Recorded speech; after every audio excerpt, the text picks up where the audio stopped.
이 세상에 행복을 원하지 않는 중생이 없고, 돈은 중생들이 행복을 이루는데 가장 중요한 수단임을 부처님께서도 잘 알고 계셨다. 초기 경전에는 돈과 재물에 대해 언급하신 부처님 말씀들을 찾아볼 수 있다. 올바른 행실도 닦지 못하고 젊어서 재물도 모으지 못하면 고기 없는 연못의 늙은 외가리처럼 속절없이 죽을 뿐이다. 법구경에 나오는 말이다. 어느 때 부처님께서는 사위국 기수급 고도관에 계셨다. 그때 세존께서 모든 비구들에게 말씀하셨다. 현재 세상에서 세 가지 일을 가지면 그런 선남자와 선여인은 한량없이 많은 복을 얻을 것이다. 어떤 것이 그 세 가지인가? 현재 세상에서 믿음을 가지면 그런 선남자와 선여인은 한량없이 많은 복을 얻을 것이다. 만일 현재 세상에서 재물을 가지면 그런 선남자와 선여인은 한량없이 많은 복을 얻을 것이다. 만일 현재 세상에서 범행을 가지면 그런 선남자와 선여인은 한량없이 많은 복을 얻을 것이다. 비구들아, 이것을 일러 현재 세상에서 세 가지 일을 가지면 한량없이 많은 복을 얻을 것이라고 하는 것이다. 그때 세존께서 이런 개송을 말씀하셨다. 믿음, 재물, 범행은 얻기 어려운 것. 개를 가지는 이만이 받아 가질 수 있다.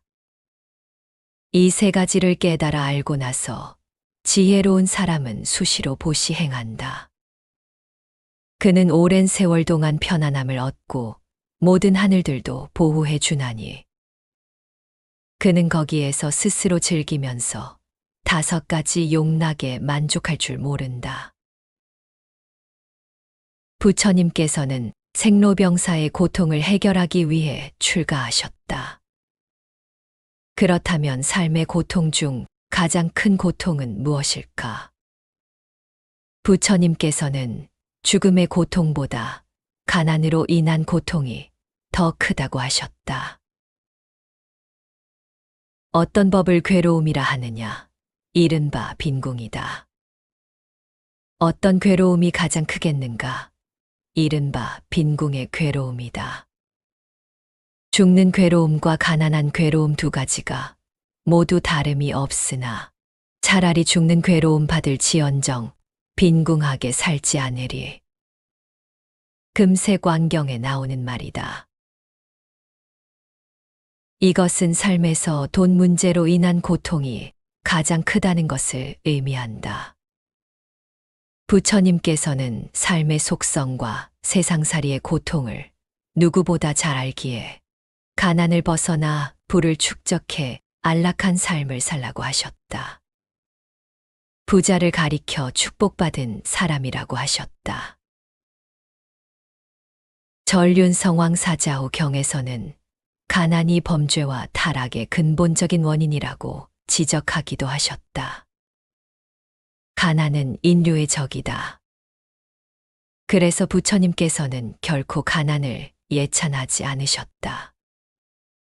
기회가 있을 때마다 제가자들에게 재산이 있어야 자신을 지킬 수 있고 이웃을 돌볼 수 있다고 강조하셨다.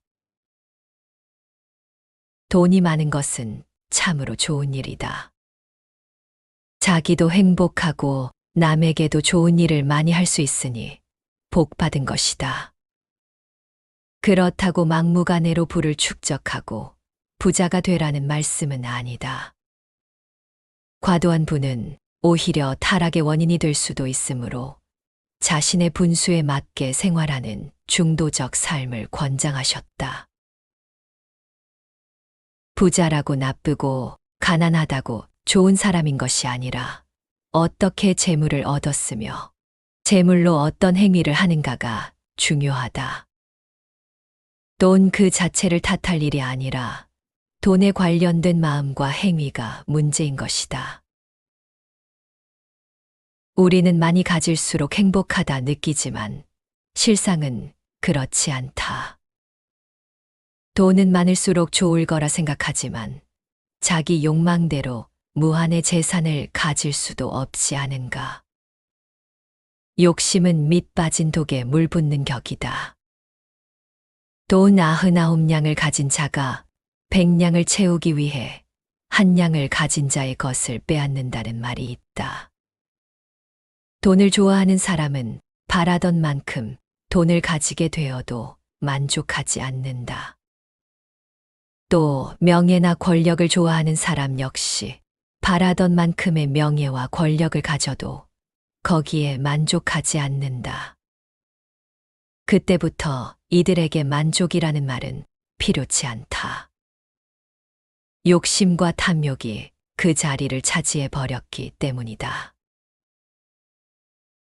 탐욕하게 되면 오직 근심이 쌓일 뿐이다. 마음으로 무언가를 꽉 붙들고 있다면 긴장할 수밖에 없다. 동시에 우리의 하루가 긴장되고 우리의 일이 제대로 풀리지 않고 우리의 삶도 메마르게 되는 것이다. 만약 사막과 같은 척박한 땅에서 꽃 한 송이를 발견했다면 마치 기적을 만난 것과 같이 행복할 것이다. 하지만 꽃이 셀 수 없을 정도로 가득한 꽃밭에서 꽃 한 송이를 본다면 어떨까? 많은 사람들이 풍요로움 속에서도 만족을 느낄 수 없는 상태인 풍요 속의 빈곤의 삶을 살아가고 있다. 옛날에 개구리 한 마리가 풀밭에 드러누워 쉬고 있는 황소의 모습을 보고는 황소의 큰 덩치에 놀라며 부러워하였다. 황소만큼 커지고 싶었던 개구리는 몸에 있는 주름살이 없어질 때까지 몸을 불려나갔다. 힘껏 몸을 부풀린 다음 자식들에게 내 몸이 황소보다 더 크냐고 물었다. 자식들은 고개를 저었다. 안 되겠다고 생각한 개구리는 몸을 부풀리기 시작했다. 이번에는 더욱 힘을 들여 자기의 살갗을 팽팽하게 뻗칠 수 있는 데까지 뻗쳤다. 그리고 누가 더 크냐고 다시 물었다. 자식들은 황소가 더 크다고 대답했다. 마침내 개구리는 화가 났다. 그는 더욱 몸을 불리기 위해 있는 힘을 다하여 부풀리다가 결국 몸이 터져 죽고 말았다. 사람들이 분명 더 풍요로운 세상에 살고 있음에도 후회를 하고 만족하지 못하는 깊은 이유는 세속의 가치에 자신을 맡겨버리기 때문이다. 진짜 중요한 것이 무엇인지 알지 못하기 때문이다. 사회가 요구하는 학벌, 재산, 직위, 명성에 우리의 가치를 묶어놓는 것이다. 사람은 자기가 행복해지기를 원하는 것보다 남에게 행복하게 보이기 위해 애를 쓴다. 남에게 행복하게 보이려고 애쓰지만 않는다면 스스로 만족하기란 그리 힘든 일은 아닐 것이다.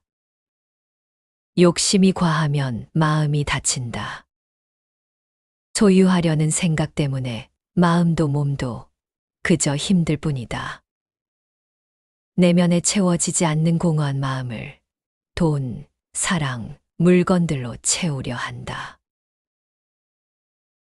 또 세상의 갈등과 반목이 끊이지 않는 이유는 간단하다. 내가 원하는 걸 남도 원하기 때문이다. 너도 나도 앞다퉈 채우려고 만든다면 늘 삶은 각박하고 암울할 뿐이다. 마음이 채워지면 스스로 만족감을 느끼기 때문에 다른 사람 앞에서도 당당할 수 있고 욕심은 줄어들 것이다. 무소유할 수 있는 것이다.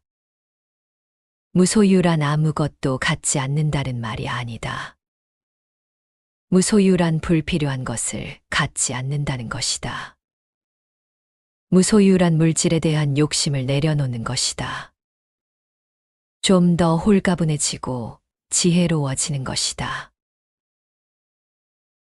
부처님께서 말씀하셨듯 불교는 물질적 부를 무조건 부정하지 않는다.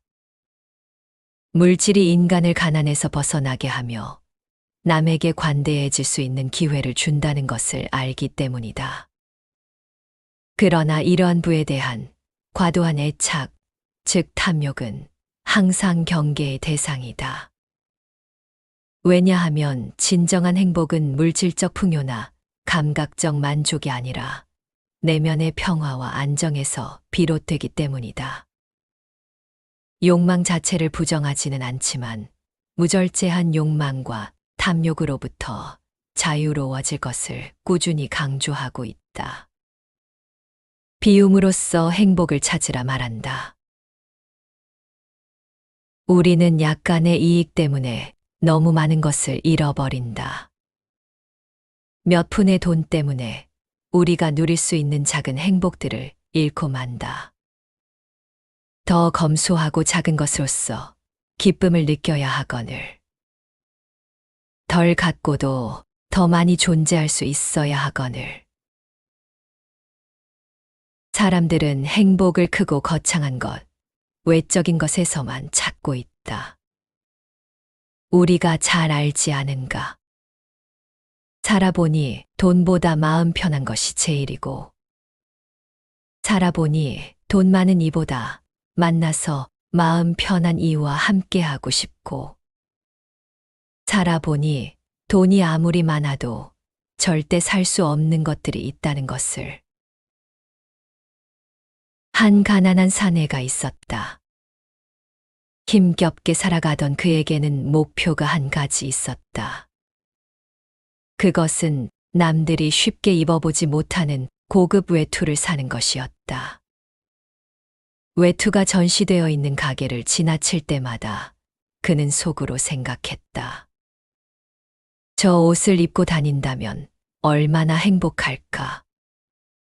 사내는 그 외투를 사기 위해 철저하게 절약하기 시작했다.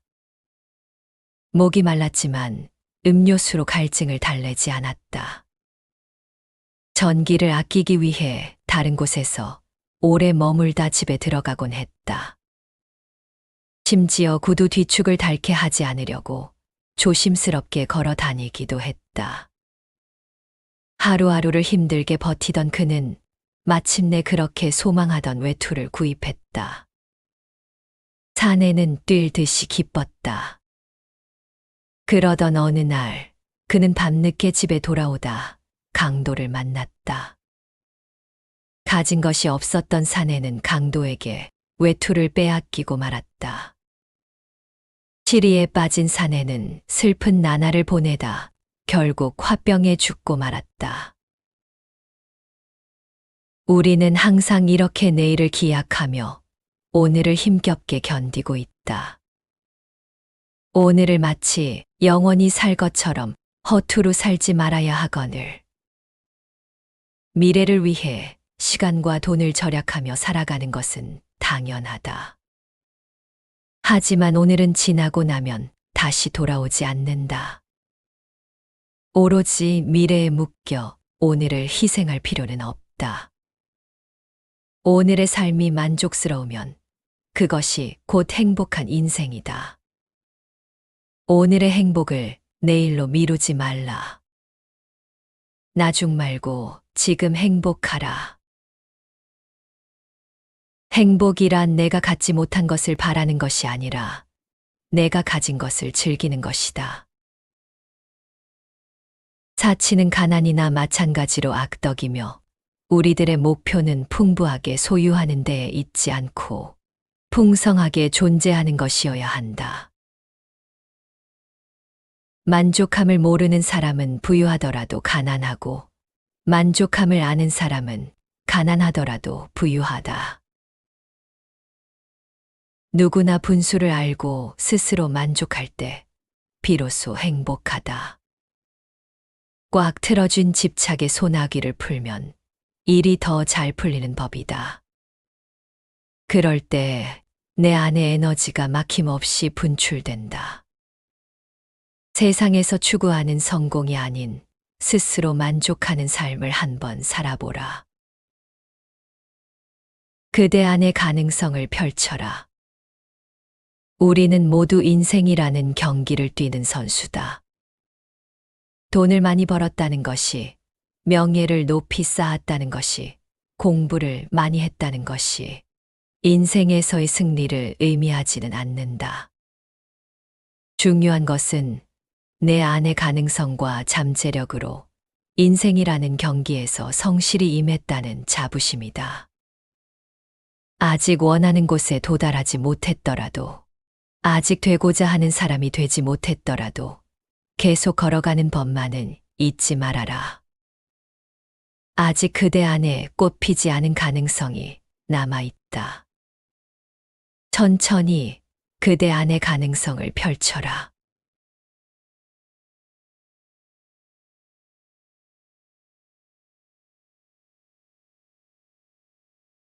이 세상에 행복을 원하지 않는 중생이 없고, 돈은 중생들이 행복을 이루는데 가장 중요한 수단임을 부처님께서도 잘 알고 계셨다.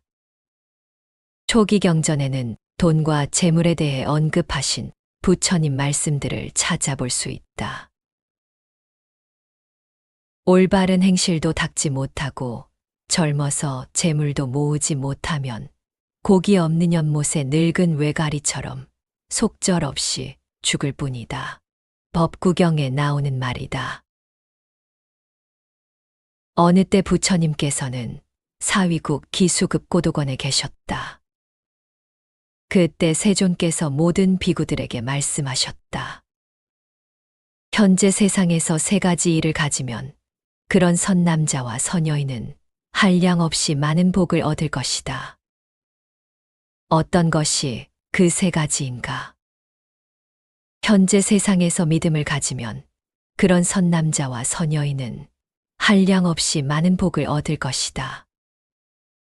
만일 현재 세상에서 재물을 가지면 그런 선남자와 선여인은 한량없이 많은 복을 얻을 것이다. 만일 현재 세상에서 범행을 가지면 그런 선남자와 선여인은 한량없이 많은 복을 얻을 것이다. 비구들아, 이것을 일러 현재 세상에서 세 가지 일을 가지면 한량없이 많은 복을 얻을 것이라고 하는 것이다.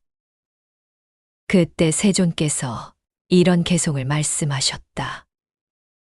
믿음, 재물, 범행은 얻기 어려운 것. 개를 가지는 이만이 받아 가질 수 있다. 이 세 가지를 깨달아 알고 나서 지혜로운 사람은 수시로 보시 행한다.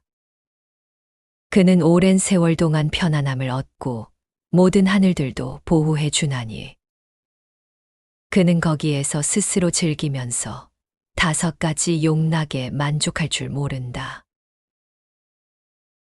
부처님께서는 생로병사의 고통을 해결하기 위해 출가하셨다. 그렇다면 삶의 고통 중 가장 큰 고통은 무엇일까? 부처님께서는 죽음의 고통보다 가난으로 인한 고통이 더 크다고 하셨다. 어떤 법을 괴로움이라 하느냐? 이른바 빈궁이다. 어떤 괴로움이 가장 크겠는가? 이른바 빈궁의 괴로움이다.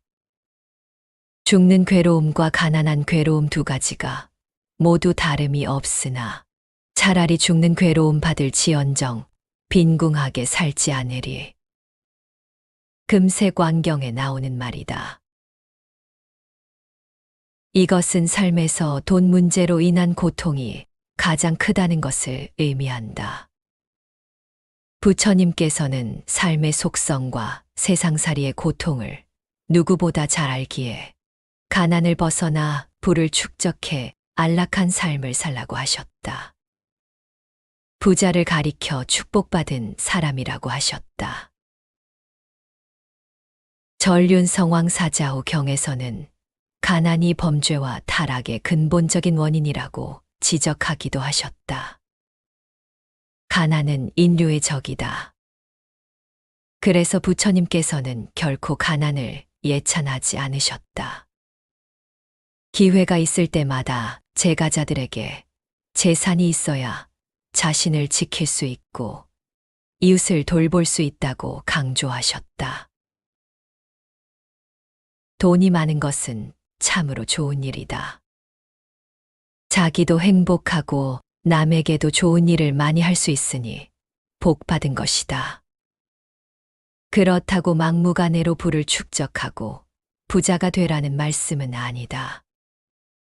과도한 부는 오히려 타락의 원인이 될 수도 있으므로 자신의 분수에 맞게 생활하는 중도적 삶을 권장하셨다. 부자라고 나쁘고 가난하다고 좋은 사람인 것이 아니라 어떻게 재물을 얻었으며 재물로 어떤 행위를 하는가가 중요하다. 돈 그 자체를 탓할 일이 아니라 돈에 관련된 마음과 행위가 문제인 것이다. 우리는 많이 가질수록 행복하다 느끼지만 실상은 그렇지 않다. 돈은 많을수록 좋을 거라 생각하지만 자기 욕망대로 무한의 재산을 가질 수도 없지 않은가. 욕심은 밑 빠진 독에 물 붓는 격이다. 돈 99냥을 가진 자가 100냥을 채우기 위해 1냥을 가진 자의 것을 빼앗는다는 말이 있다. 돈을 좋아하는 사람은 바라던 만큼 돈을 가지게 되어도 만족하지 않는다. 또 명예나 권력을 좋아하는 사람 역시 바라던 만큼의 명예와 권력을 가져도 거기에 만족하지 않는다. 그때부터 이들에게 만족이라는 말은 필요치 않다. 욕심과 탐욕이 그 자리를 차지해 버렸기 때문이다. 탐욕하게 되면 오직 근심이 쌓일 뿐이다. 마음으로 무언가를 꽉 붙들고 있다면 긴장할 수밖에 없다. 동시에 우리의 하루가 긴장되고 우리의 일이 제대로 풀리지 않고 우리의 삶도 메마르게 되는 것이다. 만약 사막과 같은 척박한 땅에서 꽃 한 송이를 발견했다면 마치 기적을 만난 것과 같이 행복할 것이다. 하지만 꽃이 셀 수 없을 정도로 가득한 꽃밭에서 꽃 한 송이를 본다면 어떨까? 많은 사람들이 풍요로움 속에서도 만족을 느낄 수 없는 상태인 풍요 속의 빈곤의 삶을 살아가고 있다. 옛날에 개구리 한 마리가 풀밭에 드러누워 쉬고 있는 황소의 모습을 보고는 황소의 큰 덩치에 놀라며 부러워하였다. 황소만큼 커지고 싶었던 개구리는 몸에 있는 주름살이 없어질 때까지 몸을 불려나갔다. 힘껏 몸을 부풀린 다음 자식들에게 내 몸이 황소보다 더 크냐고 물었다. 자식들은 고개를 저었다. 안 되겠다고 생각한 개구리는 몸을 부풀리기 시작했다. 이번에는 더욱 힘을 들여 자기의 살갗을 팽팽하게 뻗칠 수 있는 데까지 뻗쳤다. 그리고 누가 더 크냐고 다시 물었다. 자식들은 황소가 더 크다고 대답했다. 마침내 개구리는 화가 났다. 그는 더욱 몸을 불리기 위해 있는 힘을 다하여 부풀리다가 결국 몸이 터져 죽고 말았다. 사람들이 분명 더 풍요로운 세상에 살고 있음에도 후회를 하고 만족하지 못하는 깊은 이유는 세속의 가치에 자신을 맡겨버리기 때문이다. 진짜 중요한 것이 무엇인지 알지 못하기 때문이다. 사회가 요구하는 학벌, 재산, 직위, 명성에 우리의 가치를 묶어놓는 것이다. 사람은 자기가 행복해지기를 원하는 것보다 남에게 행복하게 보이기 위해 애를 쓴다. 남에게 행복하게 보이려고 애쓰지만 않는다면 스스로 만족하기란 그리 힘든 일은 아닐 것이다. 욕심이 과하면 마음이 다친다. 소유하려는 생각 때문에 마음도 몸도 그저 힘들 뿐이다. 내면에 채워지지 않는 공허한 마음을 돈, 사랑, 물건들로 채우려 한다. 또 세상의 갈등과 반목이 끊이지 않는 이유는 간단하다. 내가 원하는 걸 남도 원하기 때문이다. 너도 나도 앞다퉈 채우려고 만든다면 늘 삶은 각박하고 암울할 뿐이다. 마음이 채워지면 스스로 만족감을 느끼기 때문에 다른 사람 앞에서도 당당할 수 있고 욕심은 줄어들 것이다. 무소유할 수 있는 것이다. 무소유란 아무것도 갖지 않는다는 말이 아니다.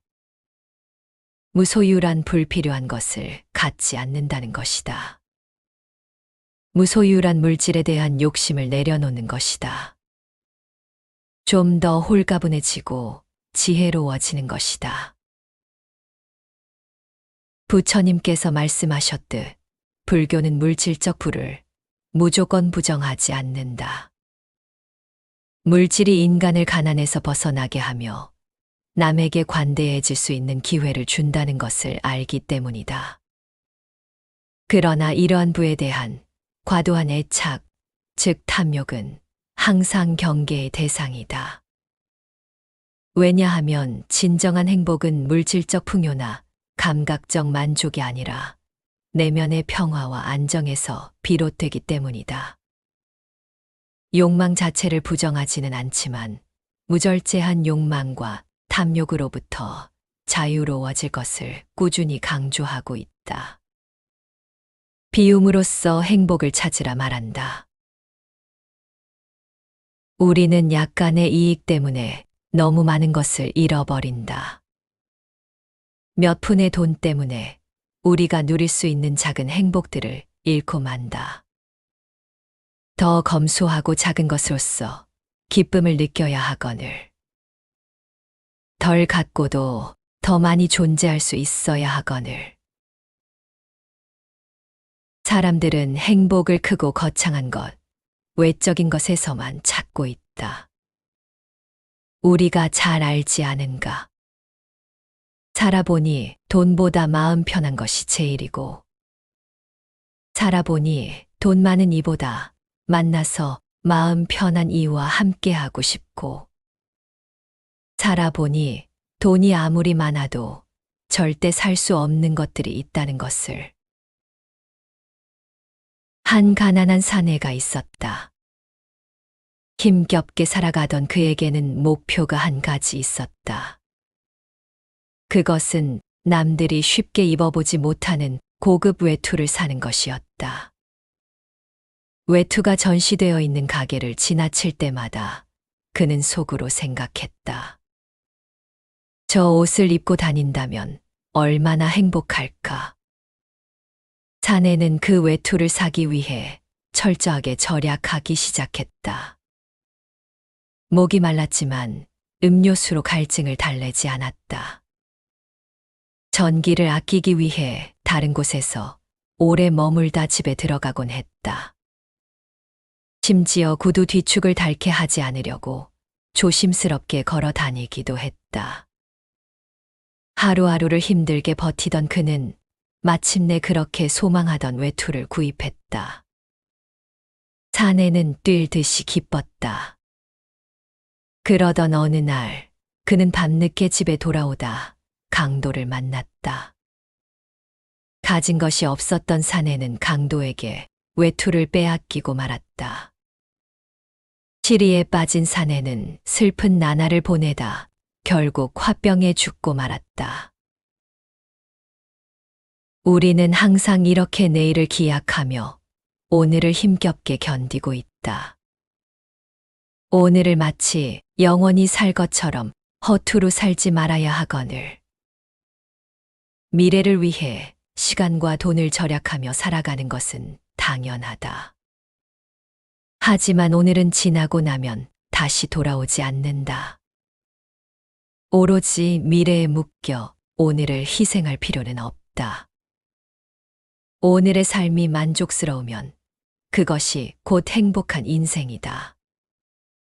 오늘의 행복을 내일로 미루지 말라.